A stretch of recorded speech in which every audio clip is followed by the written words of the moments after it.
नमस्कार, मैं डॉक्टर ज्योति पांडे, शिक्षा विभाग रुहेलखंड विश्वविद्यालय बरेली से आपके समक्ष स्टूडियो में उपस्थित हूँ। आज हमारा चर्चा का विषय रहेगा डीएलएड पाठ्यक्रम का कोड संख्या 506, जिसमें प्रकरण है सृजनात्मकता, संप्रत्यय, प्रकृति एवं कारक। आज इस विषय पर चर्चा करने के लिए हमारे साथ स्टूडियो में उपस्थित हैं डॉक्टर रश्मि अग्रवाल, जो एसोसिएट प्रोफेसर हैं शिक्षा एवं सहबद्ध विज्ञान संकाय रुहेलखंड विश्वविद्यालय बरेली में।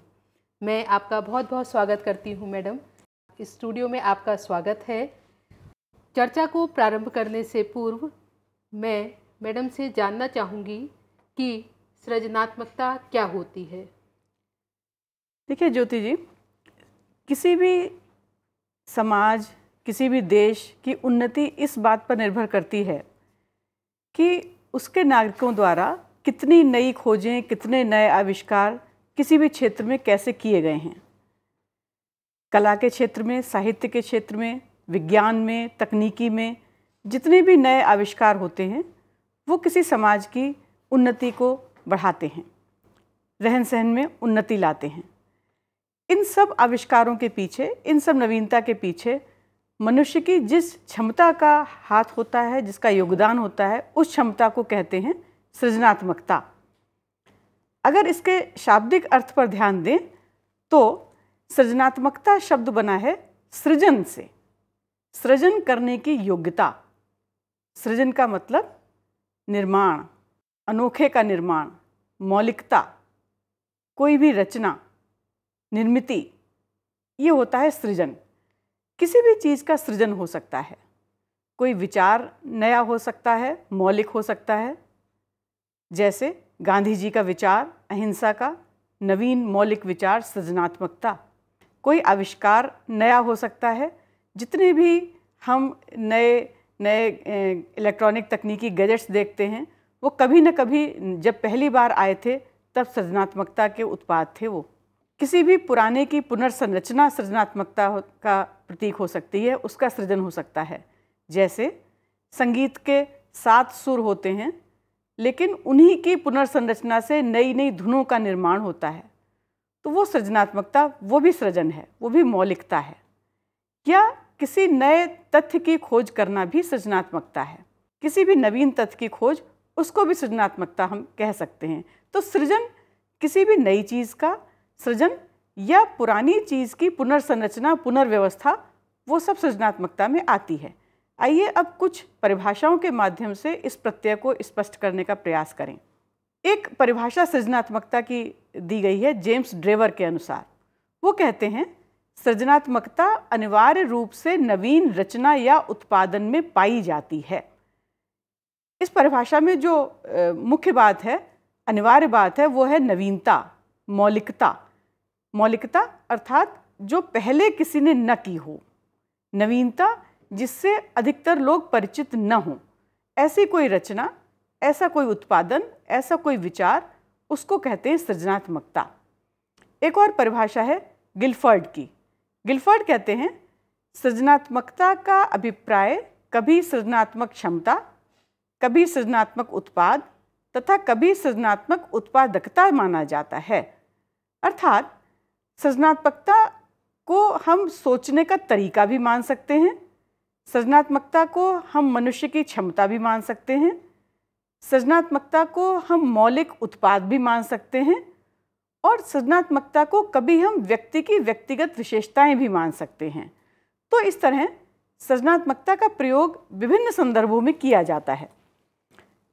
प्रक्रिया का सृजनात्मक होना अर्थात ऐसी मानसिक प्रक्रिया, सोचने का ऐसा तरीका, चिंतन का ऐसा तरीका, जब हम उस तरीके से चिंतन कर रहे होते हैं, उस चिंतन की प्रक्रिया को हम सृजनात्मक कहते हैं। कभी इस चिंतन के फलस्वरूप जो उत्पाद उत्पन्न होता है उसको सृजनात्मक मान लिया जाता है। जैसे वॉशिंग मशीन में कैसे लस्सी बनाई जा सकती है, ये एक नया तरीका, नया विचार, ये सृजनात्मक है। जब रेडियो का आविष्कार हुआ था, रेडियो उत्पाद था सृजनात्मकता का। जब मोबाइल का आविष्कार हुआ, नवीन उत्पाद है, सृजनात्मकता है।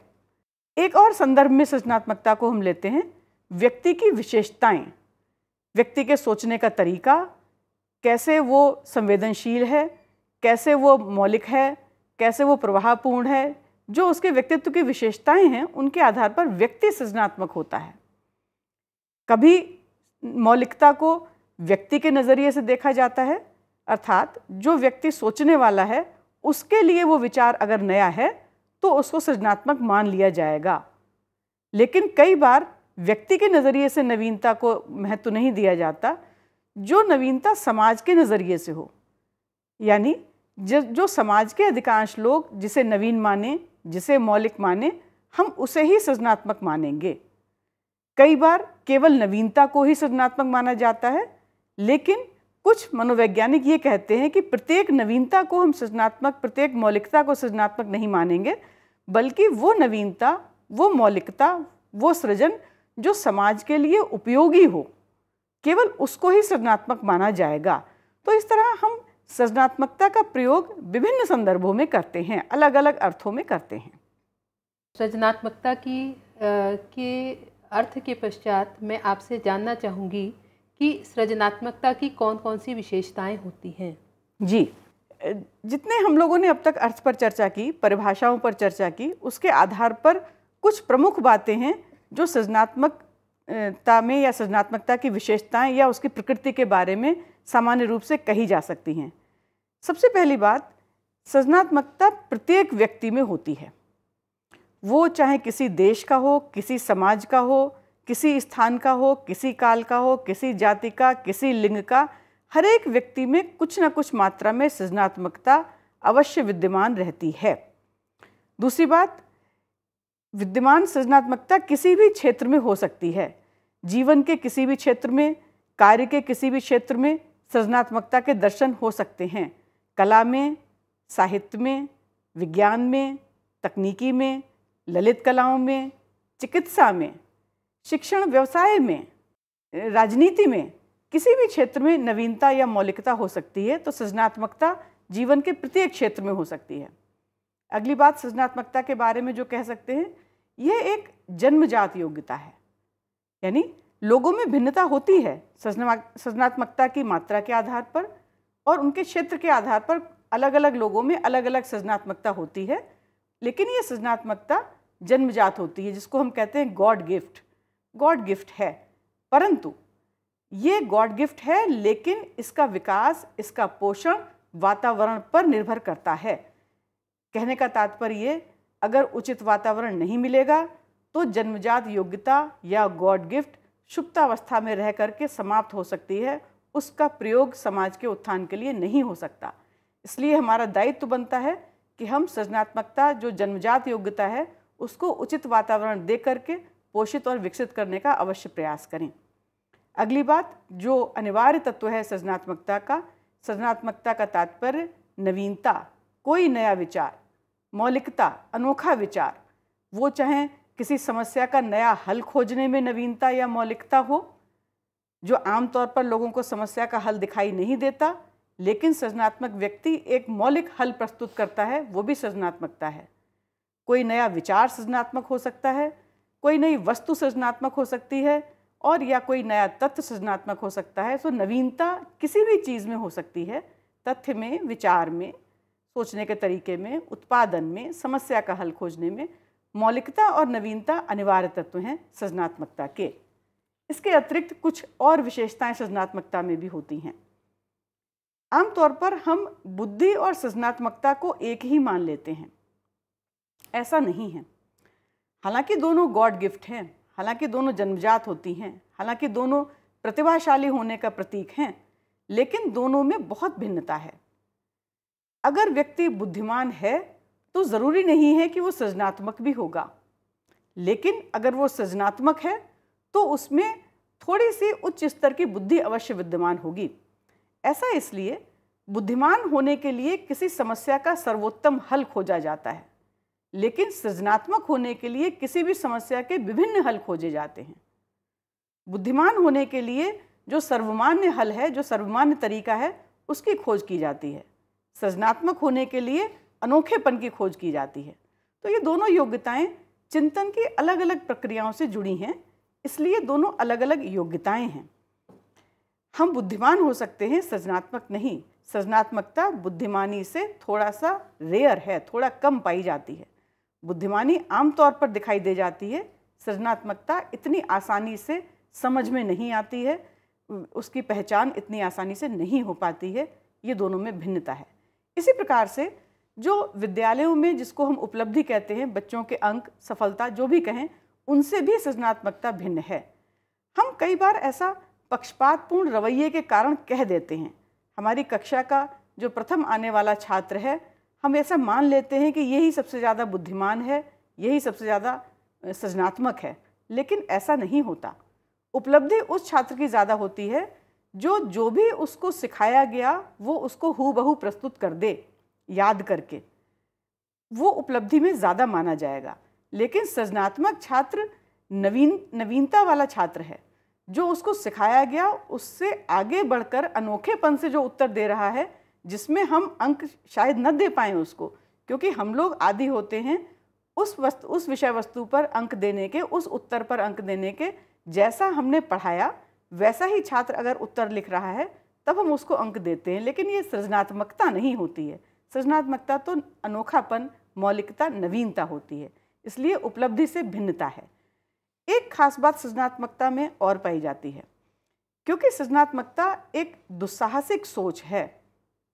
समाज के नियमों से आगे हटकर, उससे परे जाकर, अनोखा, जो सभी लोग जिस लकीर पर चलते हैं उस तरह से नहीं सोचना, सबसे भिन्न सोचना। तब कई बार ऐसा व्यक्ति समाज से दूर हो जाता है, क्योंकि वो समाज के नियमों का पालन नहीं करता, समाज के नियमों की सोच के हिसाब से नहीं सोचता, वो अपनी अलग सोच रखता है। तब कई बार वो सामाजिकता से इस कारण से दूर भी हो जाता है। और जो एक खास बात सृजनात्मकता में है, सृजनात्मकता तब होती है जब व्यक्ति लगन से, धुन से किसी काम में लग जाता है, क्योंकि उसे नया खोजना है, मौलिक खोजना है। जितने भी नए आविष्कार हैं उनके पीछे उसके आविष्कारक की लगन का पक्का होना, तल्लीन होना अनिवार्य रूप से पाया जाता है। उसके पहले सृजनात्मकता नहीं होती है, और जब वो तल्लीनता होती है तब सृजनात्मकता के उत्पादन के पश्चात सुख और संतुष्टि का जो अनुभव उस व्यक्ति के द्वारा किया जाता है, वो सृजनात्मकता की खास विशेषता है। सृजनात्मक व्यक्ति धुन का पक्का और सुख और संतुष्टि अनुभव करने वाला होता है। तो ये कुछ प्रमुख विशेषताएं सृजनात्मकता में पाई जाती हैं। जी रश्मि जी, अब थोड़ा हमें ये बताइए कि सृजनात्मकता के विकास हेतु कौन कौन से कारक अपना योगदान देते हैं? जी देखिए, सृजनात्मकता क्योंकि व्यक्तित्व का एक हिस्सा है, व्यक्तित्व की एक विशेषता, एक क्षमता है, और क्योंकि व्यक्तित्व बहुत सारे तत्वों के आपसी तालमेल से मिलकर के बनता है, इसलिए व्यक्तित्व के कई सारे कारक हैं जो सृजनात्मकता में अपना योगदान देते हैं। या यूँ कहें कि अगर व्यक्तित्व में वो कारक पाए जाएंगे तो वह व्यक्ति के सृजनात्मक होने की संभावना प्रबल हो जाती है। जैसे ये कारक हैं, सबसे पहली बात, अगर व्यक्ति में संवेदनशीलता है।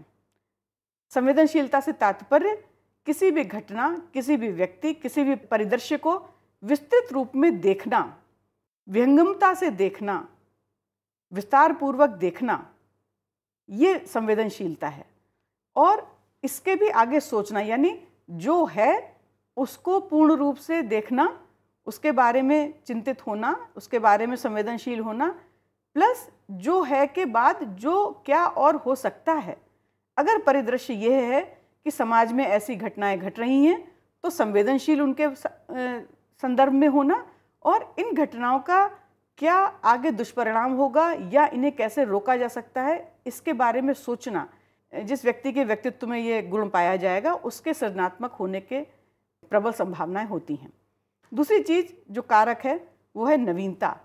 जो व्यक्ति नवीनता पसंद करता है, प्रत्येक काम को अलग अलग तरीके से करना चाहता है, दूसरे उसके सामने अलग अलग तरीके से काम को लाते हैं, करते हैं, नई नई चीज़ें पसंद करता है। एक ही प्रकार का खाना, एक ही प्रकार के वस्त्र, एक ही प्रकार का घूमना, एक ही प्रकार की क्रियाविधि ऐसा नहीं करता। हर क्षण उसे नवीन चाहिए। अगर व्यक्तित्व में ये कारक है नवीनता, तो ऐसा व्यक्ति सृजनात्मक हो सकता है। नवीनता के साथ साथ मौलिकता, ओरिजिनलिटी जिसे कहते हैं, अगर व्यक्ति प्रत्येक काम को लीक से हटकर करता है, अपने अनोखे तरीके से करता है, जैसे सब समस्या को सोचते हैं वो उसके इतर सोचता है, वो उससे अलग सोचता है। अगर सब पूरब को जाएंगे तो हम पश्चिम में जाकर के देखेंगे कि क्या होगा, अनोखापन। अगर सब पेन का प्रयोग लिखने के लिए कर रहे हैं तो हम देखेंगे कि पेन से और क्या क्या किया जा सकता है, अनोखापन।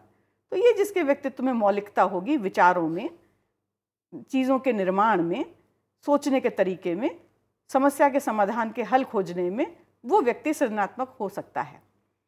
एक और विशेष बात, विशेष कारक है व्यक्तित्व में प्रवाह। प्रवाह से तात्पर्य होता है अपने विचारों को, प्रवाह के पहले अगर हम धारा प्रवाह शब्द लगा लें तो शब्द और ज़्यादा स्पष्ट होने की संभावना है। धारा प्रवाह का अर्थ जैसे एक धारा निरंतर बहती है, वैसे ही धारा के प्रवाह की तरह विचार मस्तिष्क में धारा के प्रवाह की तरह से आए, तेजी से, बहुत तेजी से विचार करता है, प्रवाहपूर्ण ढंग से। न केवल विचार करता है बल्कि बोलता भी है, प्रस्तुत भी करता है। भाषा में प्रवाह है, विचारिक प्रवाह है, भाषा में प्रवाह है, शब्द में प्रवाह है। एक एक शब्द के बहुत बहुत सारे पर्यायवाची सोचता है, एक एक वस्तु के बहुत सारे उपयोग सोच लेता है एक ही बार में। इसको कहते हैं प्रवाह। तो जिस व्यक्ति के विचारों में प्रवाह, जिस व्यक्ति के वक्तव्य में प्रवाह होता है, वो व्यक्ति सृजनात्मक होने की संभावना उसमें होती है। सो प्रवाहपूर्ण अभिव्यक्ति सृजनात्मकता को बढ़ावा देती है। अगला कारक है नमनीयता, लोचनीयता, फ्लेक्सिबिलिटी।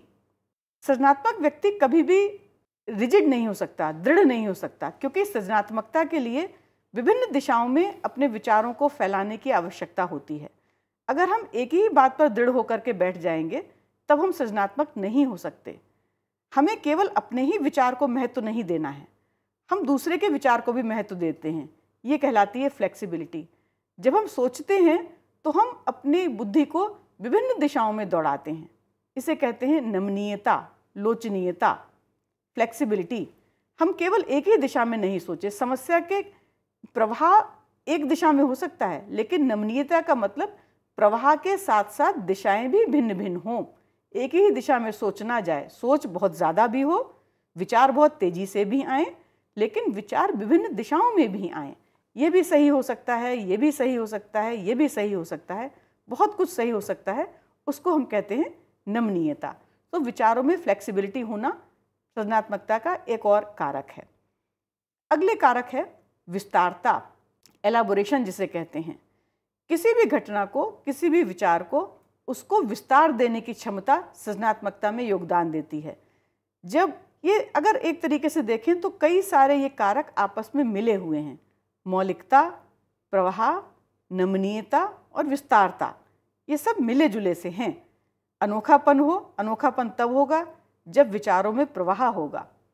विचारों में प्रवाह का महत्व तब है जब वो प्रवाह विभिन्न दिशाओं में हो, नमनीयता भी हो। और इन दोनों चीज़ों का महत्व तब है जब किसी विचार को आगे विस्तार पूर्वक बढ़ाने की क्षमता हो। किसी घटना का वर्णन विस्तार पूर्वक कर सकता है वो व्यक्ति, किसी व्यक्ति के बारे में विस्तार पूर्वक बता सकता है। तो जो विस्तार कर सकता है वही सृजनात्मक हो सकता है। जब तक हम किसी भी फिनोमिना को, किसी भी घटना को, किसी भी विचार को विस्तृत रूप में नहीं देखेंगे, उसके बारे में गहनता से नहीं देखेंगे, तब तक हम सृजनात्मक नहीं हो सकते हैं। तो विस्तारता एक अन्य कारक है सृजनात्मकता होने का। कुछ व्यक्तित्व से संबंधित विशेषताएं हैं जो सृजनात्मकता में अपना महत्वपूर्ण योगदान देती हैं, जैसे स्वनिर्णय। सृजनात्मक व्यक्ति अपने निर्णय पर अडिग नहीं कह सकते उसे, अपना निर्णय लेने में सक्षम होता है। उसके निर्णय दूसरे व्यक्ति नहीं लेते उसमें, क्योंकि आत्मसंप्रत्यय उसका उच्च होता है, क्योंकि आत्मविश्वास उसमें उच्च श्रेणी का होता है, इसलिए वो अपने निर्णय लेने में सक्षम होता है। वो किसी भी घटना पर जब विचार करता है प्रवाहपूर्ण ढंग से, नमनीयता के रूप में, विस्तार पूर्वक ढंग से, तब वो निर्णय भी लेने में उसका कुशलता उसमें होती है, निर्णय लेने में सक्षम होता है। वो समस्याओं के हल स्वयं खोजता है, अपने बारे में निर्णय स्वयं लेता है, दूसरों के ऊपर निर्भर नहीं करता। ये भी एक कारक है सृजनात्मकता का। और एक अन्य कारक है पुनर्परिभाषीकरण, चीज़ों को, घटनाओं को नए परिप्रेक्ष्य में देखना। विचारों को नए परिप्रेक्ष्य में देखना, जो सर्वमान्य तरीके हैं, जो सर्वमान्य हल हैं समस्याओं के, उनसे हटकर नए तरीके से पुनः उनकी परिभाषा करना कि यह वस्तु इस प्रकार से होनी चाहिए, इस घटना को इस तरीके से देखा जा सकता है, ये पुनः इसकी परिभाषा करना, पुनः विचारों में अपने मंथन करके नए तरीके से खोजना, किसी भी घटना को अपने ढंग से परिभाषित करना, ये भी सृजनात्मकता का एक प्रमुख तत्व है। तो अगर इन सब बातों को मिला जुला कर देखा जाए तो सृजनात्मकता अगर निर्णय के रूप में या संक्षेप में या हम कहें तो सृजनात्मकता का अर्थ होता है नवीनता, मौलिकता से परिपूर्ण सृजन। और ये सृजन किसी भी चीज़ में हो सकता है। इस सृजन को करने के योग्य वही व्यक्ति होते हैं जिनके व्यक्तित्व में कुछ खास विशेषताएं होती हैं, नमनीयता, प्रवाह, विचारपूर्वक निर्णय लेना, विस्तार करना। और ये सब चीज़ें सृजनात्मकता को इस मामले में विशेष बनाती हैं कि हमें बालक के जो मुख्य बात है वो ये कि ये सब गुण विकसित किए जाना हमारा दायित्व है। हम अपने बालकों का, अपने छात्रों का पालन पोषण, शिक्षा दीक्षा इस प्रकार से करें कि उनमें सृजनात्मकता के ये कारक, ये गुण विकसित हो सके। और सबसे मुख्य बात, हम ये मान करके चलें कि हमारे प्रत्येक छात्र में सृजनात्मकता कुछ ना कुछ मात्रा में विद्यमान अवश्य है। आवश्यकता है उसकी क्षमता को पहचानने की और उसे पोषित करने की। ये हमारा दायित्व है एक शिक्षक के नाते और अभिभावक के नाते कि हम अपने बालकों, अपने छात्रों में सृजनात्मकता को पहचानें और उसको विकसित करने में अपना योगदान दें। धन्यवाद रश्मि जी। आज हमने जाना कि सृजनात्मकता के कौन कौन से मुख्य कारक हैं जिनका विकास करके हम बालकों को सृजनशील बना सकते हैं। आवश्यकता इस बात की कि उन्हें इस परिप्रेक्ष्य में हम उचित वातावरण प्रदान करें और उन्हें आगे बढ़ने के लिए प्रेरित करें। आज चर्चा का विषय यहीं पर समाप्त करते हुए मैं मैडम का धन्यवाद करना चाहूँगी कि वो हमारे स्टूडियो में आई तथा पुनः आपके साथ उपस्थित होंगे एक नए विषय के साथ, एक नए प्रकरण के साथ। तब तक के लिए धन्यवाद।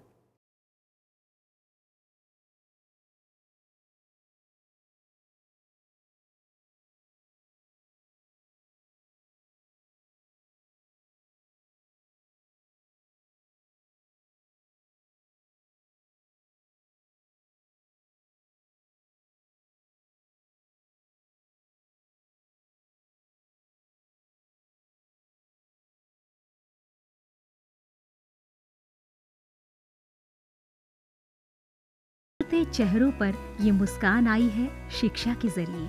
ये मुस्कान आई है national institute of open schooling यानी NIOS के जरिए। National institute of open schooling या राष्ट्रीय मुक्त विद्यालयी शिक्षा संस्थान, इस संस्थान का एक बड़ा उद्देश्य है आम आदमियों के जीवन को बेहतर बनाना। ऐसे लोग जिनके लिए शिक्षा एक दूर का सपना है या वे बच्चे जो परिवार की रोजी रोटी कमाने के लिए बीच में ही स्कूल छोड़ने पर मजबूर हो जाते हैं। NIOS ऐसे बच्चों और बड़ों को दोबारा शिक्षा से जुड़ने का मौका मुहैया कराता है ताकि वे एक बेहतर जीवन जी सकें। 1989 में स्थापना के बाद NIOS ने देश के लाखों बच्चों और वयस्कों को बेहतर शिक्षा से जोड़ा है। इनमें हर उम्र, हर पृष्ठभूमि, हर जाति, हर मजहब और हर क्षेत्र के लड़के लड़कियां, महिलाएं और पुरुष शामिल हैं। बढ़ई से लेकर पायलट, डॉक्टर, इंजीनियर, बेकर और दर्जी तक NIOS कोशिश कर रहा है सबको शिक्षित और सशक्त बनाने की, चाहे वो असम के दूर दराज इलाके में रहने वाला हो या फिर मुंबई जैसे महानगर का। NIOS ने अपनी मौजूदगी हर जगह दर्ज कराई है। NIOS ने शिक्षा की परंपरागत सोच को ही बदल दिया है। वो पढ़िए जो हम पढ़ाते हैं की जगह NIOS की नई सोच है, हम वो पढ़ाते हैं जो आप पढ़ना चाहते हैं।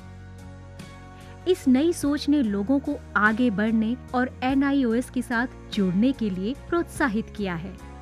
शिक्षा उपलब्ध कराने के मामले में NIOS किसी सीमा को नहीं मानता, उम्र की सीमा को भी नहीं। चंडीगढ़ के गणेश के लिए भी NIOS एक वरदान साबित हुआ। NIOS शारीरिक रूप से अक्षम बच्चों को भी बेहतर शिक्षा मुहैया कराने के लिए पूरी तरह प्रतिबद्ध है। ऐसे बच्चों के लिए शिक्षा न केवल रोजगार के द्वार खोलती है, बल्कि उन्हें आत्मविश्वास और गर्व के साथ जीना भी सिखाती है। NIOS खेल के इन सितारों को उनकी सुविधा और समय के अनुसार बेहतर शिक्षा उपलब्ध कराता है। मेरी कॉम, सोमदेव देववर्मन, देविका रेबेका पल्लिकल, अरमान इब्राहिम, प्रद्युमन प्रकाश और अमयजोत सिंह। NIOS सीमा पर खड़े उन प्रहरियों को भी शिक्षा से लाभान्वित करता है जो देश की सुरक्षा के लिए अपनी जान की बाजी लगाने से भी नहीं चूकते। सच तो ये है कि NIOS की पहुंच हर ओर रहती है, चाहे वो दूर दराज के आदिवासी हो या जेल की कोठरी में बंद कैदी या फिर ग्रामीण और शहरी क्षेत्रों के गरीब निवासी।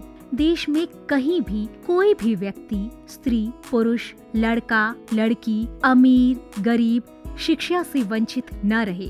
राष्ट्रीय मुक्त विद्यालयी शिक्षा संस्थान का यही मिशन है।